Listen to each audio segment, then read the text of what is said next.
Hello to all, सभी को मेरी ओर से नमस्ते। I hope you are doing well. आज हम इस सेशन में कुछ क्वेश्चंस प्रैक्टिस करने वाले हैं और ये क्वेश्चंस बेस्ड हैं हमारे Indian writings in English. Who was the first great writer in Indian English literature. तो जो हमारा इंडियन इंग्लिश लिटरेचर है उसके अंदर हमारा फर्स्ट ग्रेट राइटर कौन है, ठीक है। तो ऑप्शन है हमारे आर.सी. दत्त। तो ये रमेश चंद्र दत्त हैं, इनको हम शॉर्ट फॉर्म में आर.सी. दत्त भी बोल देते हैं। इनका जन्म हुआ था 1848 में, ओके। मुल्कराज आनंद जी हैं, इनका जन्म हुआ था 1905 में। ये बहुत बहुत इम्पॉर्टेंट है, तो you have to study Mulk Raj Anand. Next है हमारी तोरू दत्त, इनका जन्म हुआ था 1856 में। फिर हमारे Raja Rao, famously known for the work Kanthapura, इनका जन्म होता है 1908 में। तो फर्स्ट ग्रेट राइटर पूछ रहे हैं, ठीक है। आर.सी. दत्त का जन्म हो तो रखा है पहले 1848 में, लेकिन जो ग्रेट राइटर हैं हमारे इंडियन में वो है तोरू दत्त सबसे पहली। अब इनका ईयर जैसे कि 1856 है, तो easily you can recall by seeing कि जो 1857 में क्या हुआ था, हमारा सिपॉय म्यूटिनी हो रहा था, ठीक है। सिपॉय म्यूटिनी, झांसी की रानी जो थी वो फाइट कर रही थी, और it is also known as the first war of independence. तो उनसे जस्ट 1 ईयर बिफोर किनका जन्म होता है, हमारा तोरू दत्त का। तो hence the answer is Toru Dutt. First great writer in Indian English literature is Toru Dutt. Next question पे आते हैं। Toru Dutt book a sheaf gleaned in French fields appeared in which year. तो ये बुक का नाम दे रखा है जो कि तोरू दत्त ने लिखी है, और हमें बताना है कि कौन सी ईयर में पब्लिश हुई है। तो इसका options as you can see, तो इसका जो करेक्ट आंसर है वो 1875। अगर आपको ऑप्शंस में 1876 मिलता है तो you have to go with this option 1876, okay. 1875 अब ये क्लोजेस्ट है, तो अकॉर्डिंगली हमने इसको मार्क कर दिया बी को, लेकिन जो करेक्ट आंसर है दैट इज़ 1876, ओके। अब जो ये a sheaf gleaned in French fields है, पर ये है क्या, ये कोई मतलब ये है हमारी एक पोइट्री कलेक्शन है। तोरू दत्त की पोइट्री कलेक्शन है which is written in French language. अब ये फ्रेंच लैंग्वेज में लिखी गई थी, लेकिन जो तोरू दत्त है उन्होंने इसको ट्रांसलेट किया है, mind it, okay. Translated work है ये, तोरू दत्त ने लिखा नहीं है। She has translated this work to English language from French, okay. Next है हमारा the young Spanish maiden which is a well known novel, okay, which is written by, तो किन्होंने लिखी है ये, Shri Aurobindo. You must know कि इन्होंने तो भाई, इनका तो सावित्री वर्क है और इंटीग्रल योगा से एसोसिएटेड है, इन्होंने तो नहीं लिखा है। फिर है लौतिका घोष जी, तोरू दत्त और काशी प्रसाद घोष। तो इसका जो करेक्ट आंसर है वो है तोरू दत्त। तो the young Spanish maiden is a novel which is written by Toru Dutt, okay. Next question पे आते हैं।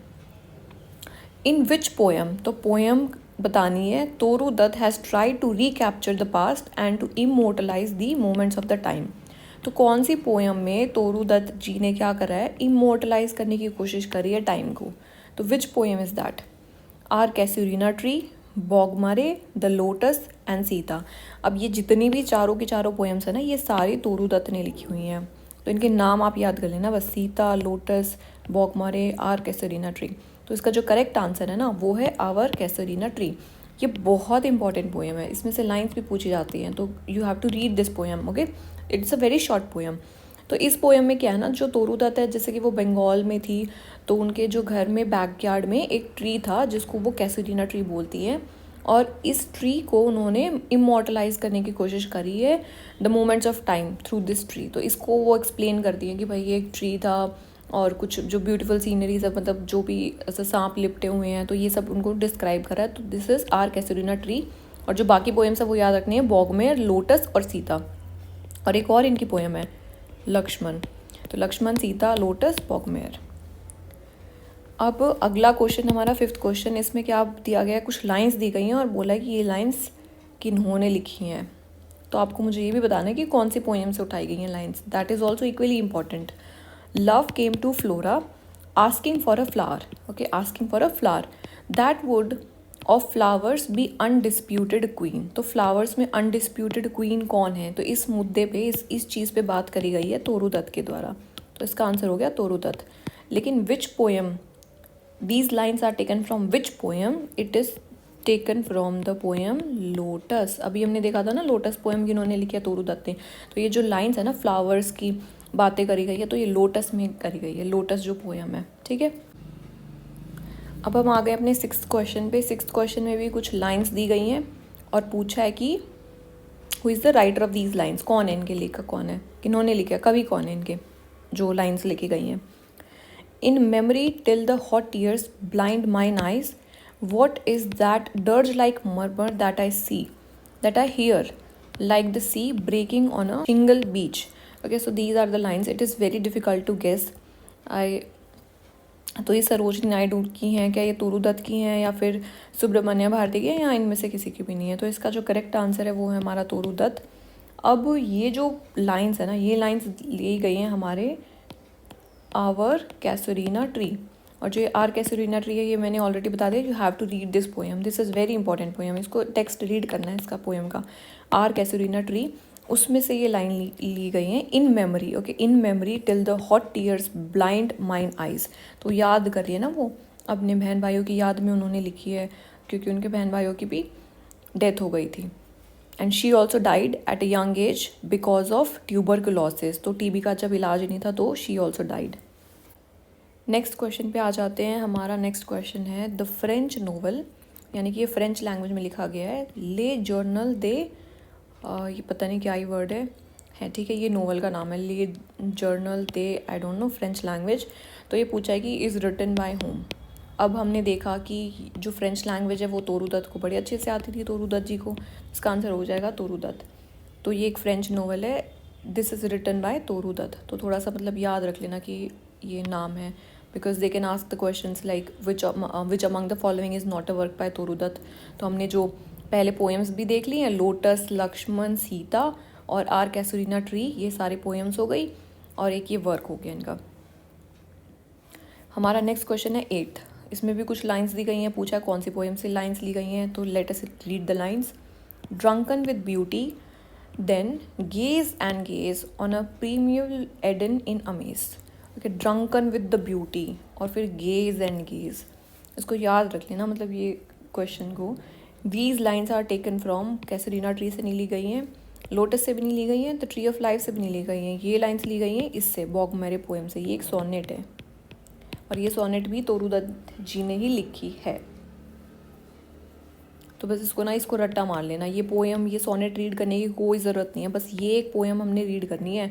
बाकी जो ये तीनों पोएम्स है ना, द लोटस को तो एक बार बस देख लेना है कि हाँ किस चीज़ पे बात करी गई है, उसमें कुछ लिली फ्लावर है और ये सब डिस्कशन है। द ट्री ऑफ लाइफ को भी रीड नहीं करना है और इसको भी रीड नहीं करना है, बस ये जो क्वेश्चन है इसको भाई रट्टा मार लेना seriously, like you can not cover everything. Next question है हमारा, फिर से कुछ लाइन्स दी गई हैं और पूछा है फिर आगे क्या क्वेश्चन है। In those far off primeval days fair India's daughters were not pent in closed zenanas. तो इसमें इंडिया की बात करी गई है, एंशियंट इंडिया की बात करी गई है। बोल रहा है कि जब कुछ साल पहले जो हमारे पुराने दिन थे, जो हमारा पुराना कल्चर था, उसमें क्या है, fair India's daughters were not pent, तो इनक्लोज्ड जेनियाज। तो जो मतलब they have talked about freedom of the women in the past, तो उनको बंदी बना के नहीं रखा जाता था, जैसे कि आज that they are not allowed to move outside और कुछ काम जो भी हैं। तो ये जो लाइन्स है ना, ये तोरू दत्त के द्वारा दिए गए हैं। तो इसका आंसर हो गया हमारा करेक्ट आंसर तोरू दत्त।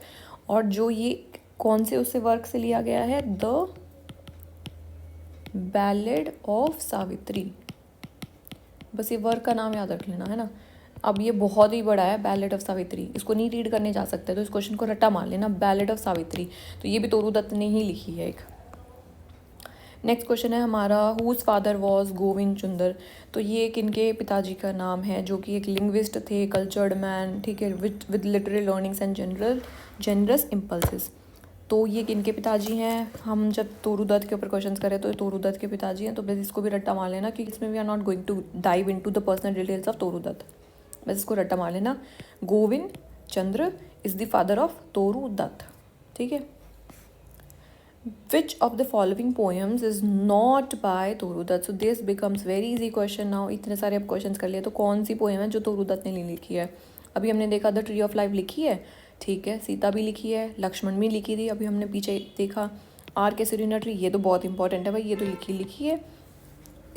तो इसका आंसर हो जाएगा हमारा none of the above, because all these 3 poems are written by Toru Dutt. Next question है who has written the famous book the economic history of British India. तो ये बहुत एक जो बच्चे इकोनॉमी स्टडी करते हैं तो उनके लिए बहुत इंपॉर्टेंट टेक्स्ट है, the economic history of British India. ये जो बुक है ये किन्होंने लिखी है? द क्वेश्चन इज आस्किंग ए मधुसूदन दत्त, के P Ghosh, Romesh Chandra, are C Dutt जोगी हैं या फिर तोरू दत्त। इसका जो करेक्ट आंसर है वो है आर सी दत्त।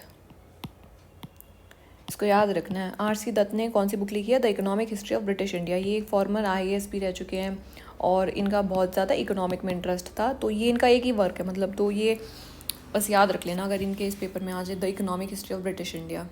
अब ये कुछ इन्होंने लाइंस दी हैं और पूछा है कि these lines are taken from which poem of R C Dutt. अब आर सी दत्त जी ने पोएम्स भी लिखी हैं भाई, बहुत सारे काम हो जाते हैं और इनको इतना डिटेल में नहीं कवर करना, बस क्वेश्चंस के थ्रू, जो भी क्वेश्चंस के थ्रू आपको दिख रहे हैं ना क्वेश्चंस, वही कवर करने हैं, बाकी डिटेल में नहीं हो सकता इतना सब कुछ। तो अब ये लाइंस पूछी हैं कि बोल रहे कौन से वाली उससे ली गई हैं। अब थोड़ा हम ना लाइंस में क्या करेंगे, गेस करेंगे, हमें नहीं पता कि कौन सी पोएम्स है, क्या क्या है। जैसे कि इसमें whose unfailing glistening arrows like its countless billows sped, है ना, तो मतलब तीरों की बात करी जा रही है, तो फिर ऐसे तो रामायण भी गेस कर सकते हैं, बट जस्ट रिमेंबर कि भाई इसका आंसर महाभारत है। तो और जितनी भी ये तीनों है ना, ये तीनों ये आर सी दत्त के द्वारा लिखा गया। इन्होंने ना ट्रांसलेट करा था रामायण को, महाभारत को, और एक ये वर्क भी लिखा है लेज ऑफ एंशिएंट इंडिया। और जो मोस्ट इंपॉर्टेंट वर्क है वो हमने देख लिया था, ये वाला था जो the economic history of British India. Which book of R C Dutt gives a picture of Bengali life. Okay, तो बंगाली लाइफ कौन सी बुक दे रही है? A brief history of ancient and modern Bengal. दिखने में लग रहा है कि भाई अच्छा एंशिएंट एंड मॉडर्न बंगाल के बारे में क्या पता दे रहा हूँ। The lake of palms, the slave girl, lays of ancient India. Okay, तो जो लेज ऑफ एंशिएंट इंडिया है वो तो हमने देख लिया कि वो पोएम है। अगला है हमारा द स्लेव गर्ल। अब ये जो है ये वर्क लिखा है एम चेटा ने, EMCHETA। ओके, एम चेटा कौन? नाइजीरियन राइटर है, बहुत फेमस। तो this is a very important work, तो ये तो आंसर नहीं हो गया। फिर हमारा बच गया, इन दोनों में कन्फ्यूजन सा हो रहा है। अब जो करेक्ट आंसर है वो तो इसका बीटा है, the lake of palms. Okay, this book is by R C Dutt which has the picture of Bengali life. तो इसको ना थोड़ा भाई रट्टा मारना है एकदम से। The lake of palms, the lake of palms, repeat it, say it loud. That's all for this video. I hope ये सारे क्वेश्चन तो आपको एकदम रट गए होंगे। Just revise this questions again and again और बिल्कुल एकदम क्रिस्टल क्लियर हो जाना चाहिए सब कुछ दिमाग के अंदर। Thank you.